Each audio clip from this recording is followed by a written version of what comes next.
Hello and welcome ladies and gentlemen to Define Disaster. This is the Battlefield 1 public beta. In today's video I wanted to talk about the assault class, more specifically their primary weapons as well as their gadgets, and how to use them most effectively, as well as what are the main differences between the available weapons for the assault class and which ones would I personally recommend.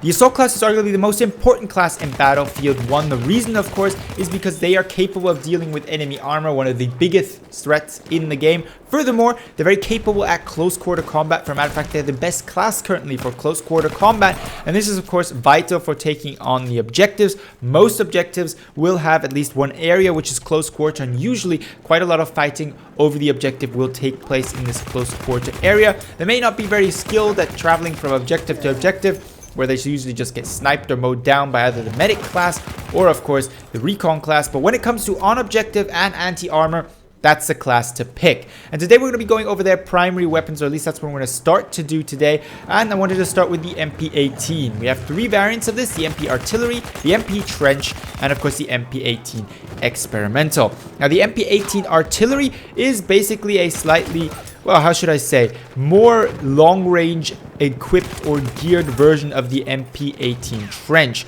Now, I'm not saying that's something good. So the MP Artillery is a little bit more accurate, therefore, though, isn't quite as good at hip firing or firing while on the move. This comes with a slightly higher magnified optic.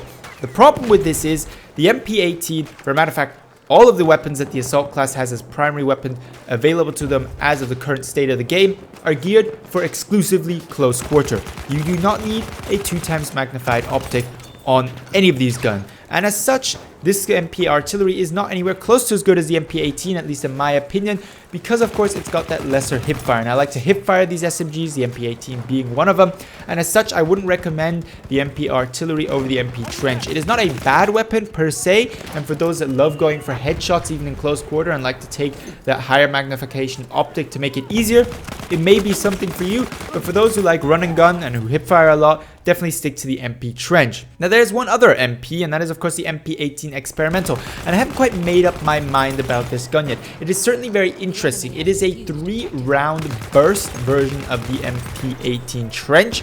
It basically has similar stats in that it is very similarly, slightly more accurate and slightly worse at mobility, very similar to the MP18 Artillery. However, it doesn't come with that higher magnification optic, and it comes with this burst. Now, burst weapons are always something, some people like them, some people hate them.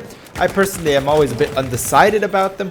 One thing I can recommend is try it out, and if you love burst weapons in Battlefield 4, certainly this is going to be the thing for you, because it is a little bit more accurate than even the MP18 Artillery. It just doesn't have quite the mobility of the MP18 Trench.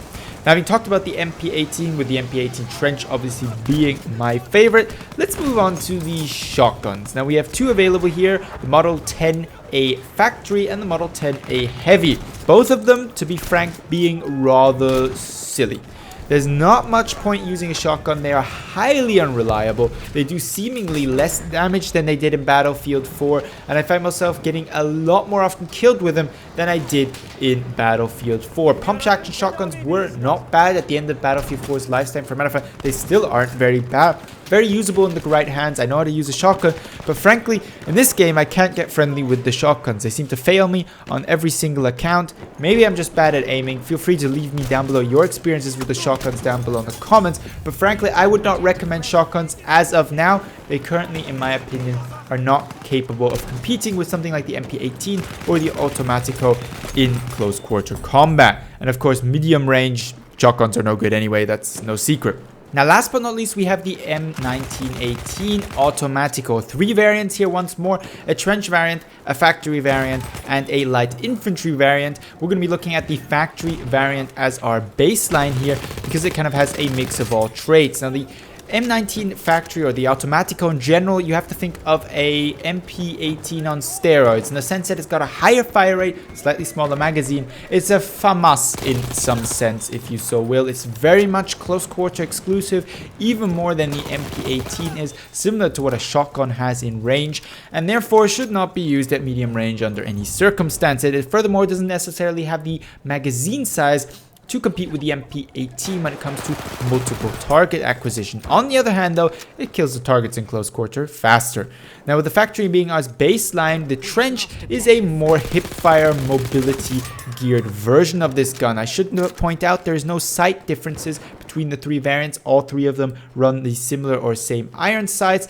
The M1918 Trench simply has better mobility and hipfire, and therefore, like the MP18 Trench, is very much the hipfire run and gun version of the Automatico for those who like it. It, however, doesn't seemingly suffer in any category compared to the factory, at least as far as I can tell from the currently available stats in the battle log of Battlefield 1, as well as my personal experiences. There is little reason to choose the Automatico factory over the M1918 Automatico Trench, because frankly the Trench is simply just more mobile and otherwise exactly the same. On the other hand, the light infantry, there are some differences to be noted. Frankly, it is a factory with a slightly higher accuracy value, and I don't know why the gun is slightly more accurate. It simply is, at least according to the statistics. I frankly didn't notice, and I don't think statistics in this case are too important when it comes to accuracy, because frankly this SMG is close quarter exclusive. You're not going to be using it at medium range anyway, and therefore you may as well just use the normal Trench variant. So to sum up the primary weapon discussion, I believe the MP18 Trench and the Automatico Trench are the best two. It depends on how close quarter exclusive you want to go. If you want a little bit of leeway towards the medium range, stick to the MP18 Trench, the first gun you think unlock. Otherwise, if you want to go full close quarter in, feel free to choose the Automatico M1918 Trench. Now to note and round off this discussion a little bit, let's talk a little bit about gadgets. Now the AT rocket gun is an obvious choice here. I know many of you are actually not using it and it's a pain in the ass to use. I definitely agree, but frankly it's the only way that currently infantry can take on armor at long ranges, which is where armor is actually most effective. It destroys at all ranges. It's undoubtedly good at close quarter as well against infantry, but frankly where I see it wrecking ass most is where there's little cover and places to hide, and that's big open areas between the objectives, of which there are frankly plenty on the current Battlefield beta map that we have available for testing. Therefore, get out your rocket gun, try to get on top of a building if I can give you a tip, and try to take on tanks from there. Obviously anti-tank grenade is going to be the other one. I don't think too much of C4 frankly, or dynamite, given that it no longer sticks to tanks, and well frankly I believe the grenades are a little bit faster to use because it takes quite a few C4 to do some serious damage to tanks. The rest of the loadout is in my opinion your choice. Just make sure as assault class that you always try to close the gap, stick to effective infantry focus on the actual objective. Try to take on tanks on the objectives themselves. Use your AT rocket gun from higher up places to take on tanks at longer range coming towards your objective.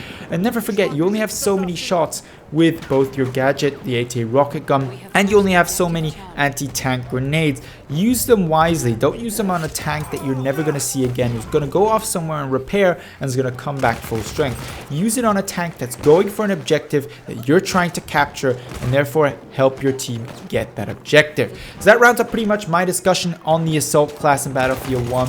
Feel free to leave your opinions both on the video and the guns and the things we've discussed today in the comments down below. Share your experiences with the community. I'm always interested in seeing what you guys think of both my videos and of course the Battlefield 1 beta, the guns, the vehicles, etc, etc. But with all that being said, I'd like to thank you very much for watching, and I hope to see you in the next Battlefield 1 beta video.